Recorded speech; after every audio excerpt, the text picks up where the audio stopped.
welcome back to my YouTube channel Things Simplified. Let's learn Python. Today we will have a look at the functions in Python, how to define them and how to call them. A function in Python is a named block of reusable code that performs specific tasks. Okay, it helps us to make code more organized and easier to read and maintain. Functions can take input parameters, process it and return output. It allows us to break down complex tasks into simpler, smaller and manageable parts. This can be particularly useful when working on large projects or when a specific task need to be performed multiple times in our code, right? So now let us start writing one small function to calculate interest. Okay, now what are the values required to calculate an interest? One is the amount on which interest is to be calculated. Second, rate of interest per year, and third is the number of days. Okay, now how to start? Let us write here. This is called define. Define, we have to write a name of the function. Say for example calculate interest, right? And the parameters passed should be written within the brackets here. For example, amount is required, rate of interest per year, okay, and number of days, right? One colon here and press enter. Okay, now we have to write the interest calculation part, right? So what is the interest? Interest will be, interest is equal to amount into rate of interest per year into days divided by 365, right? Here days is purposely taken to calculate interest for any amount of days. Suppose we want to calculate for 8 days, you can pass days parameters as 8, okay, and into 100 here. That is, we will include 2 zeros here because the rate of interest is percent, rate of interest per year is in percentage. Okay, right.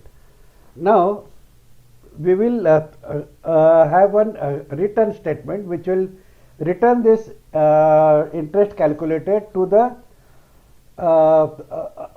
procedure from where it is called, right? Now return int, right? Okay.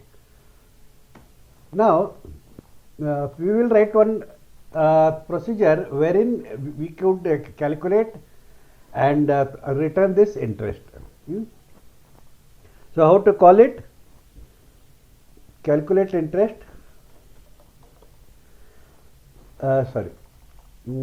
interest is equal to calculate interest.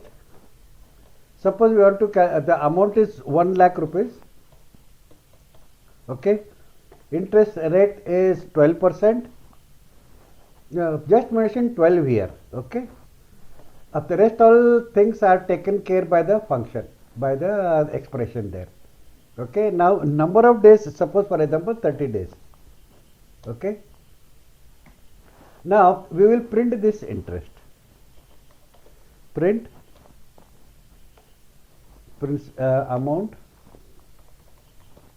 amount is equal to amount is equal to 1000, 1 lakh, 1 lakh. Okay. Rate of interest is 12. Okay. Days 30 days, and the interest here. Interest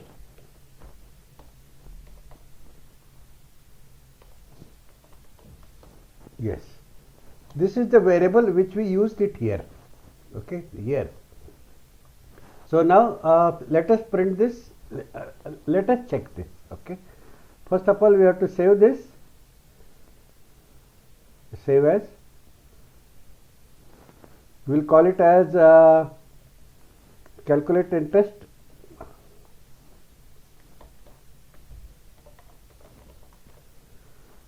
.py. Alright. Let's say save. And now run. There is some name error. It is not defined. Somewhere spelling mistake.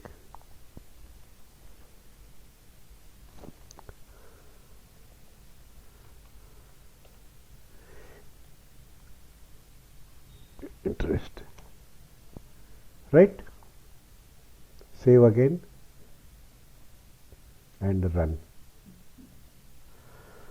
Now it has printed the amount, rate, days, and the interest amount. Now you will notice here there are so many numbers, digits after this decimal point.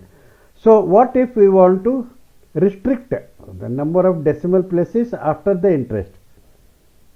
For this we have to write one format function here, which is built in for this interest field. Right here interest field is there. We have to write a format function. We can format any number here. Format, open bracket, name of the variable, comma, double quotes, dot to f. Dot is decimal, 2 is number of decimal places, and f is a float function, right? And now we have to close this print statement, right? Now we will check whether it will print only 2 decimal places. Run module, save. Right. So now it has printed 2 decimal places which we required. This is how we can use. We can write a function to calculate interest, which can be called here multiple times. For example, let us assume that a bank has so many customers of loan accounts. So they have to calculate this statement every month. So now for every customer it has to calculate interest and show.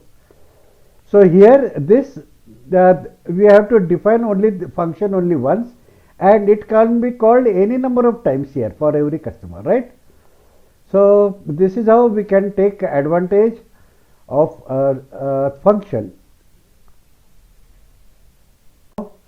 Let us check if we call this parameter this function with only 2 variables, only 2 parameters, what error it will give, whether it will process or it will give error. Okay, now here again we will write interest is equal to calculate interest 1 lakh rupees and only 12 here, close the bracket and print this again, right? So we will have to just copy this and paste it here. Okay. Now, okay. Now let us try and execute. Run module. Right. So here it has shown missing one required positional argument, days, right? So we have defined 3 here, 3 parameters for the function which is required, but we are passing only 2 here, so it will show error, it won't compile. Now again we'll try for 10 days, right? I'll check.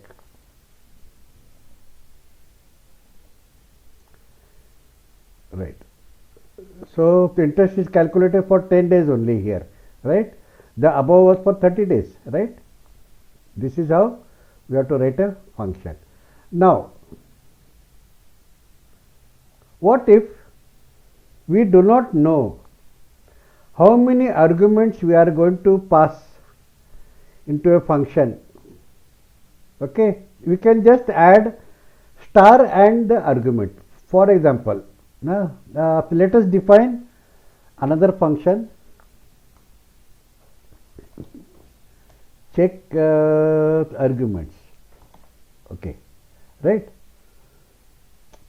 Define one arguments, and here what we have to do is, suppose we do not know how many parameters we are this function is getting called, okay, with. So write a star here and say parameters,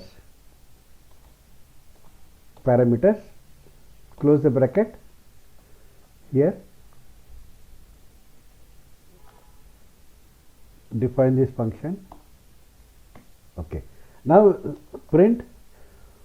For now for this we have to know how many parameters have been passed here. Okay, so how to know the number of parameters passed here? Check here, now here number of parameters passed,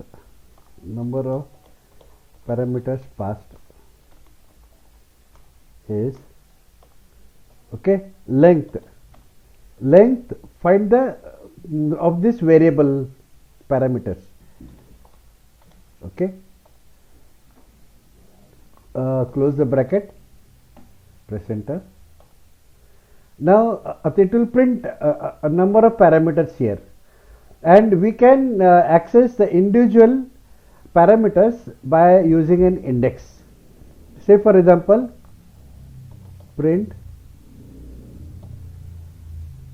parameters. This is the variable, which is being passed here. Now to give index here, 0 is the first element of this. Okay, now it will just print. Right now here it won't process anything, it won't calculate anything, just will print what it has been passed at. So now here we will write this. Check argument is our function. We will write it here. We will write 100, 200, 300 here, and we will call this function, right? So let us check, save this and run. Right, so we are calling this check argument function which we have just written with 3 parameters, but we are not mentioned here the parameters like this for calculate interest, amount, rate per year, days. Here we have mentioned 3 parameters here, 3 variables, but we have not defined here how many variables, right? So this will be a flexible, versatile function, but the only thing is that we have to access it by using the index of the parameter. It is just like an array. Okay. Another thing is that in function and parameters, we can pass here while calling the function. We can directly call this function with the name of the variable and equal to the value. That is key value pair. We can send the parameters here. For example, I will show you. Calculate interest. Interest is equal to calculate interest. Here we can specify amount is equal to 50,000, comma, rate per year equal to 12. Okay, and days equal to 30. right? And now we will print interest here and check, right? So here in this case, this number of parameters which we are sending here need not be in the same order as we did here. We passed the amount only here, then rate of interest only, and number of days. Likewise, we can interchange this, but still this will work, right? Let us check.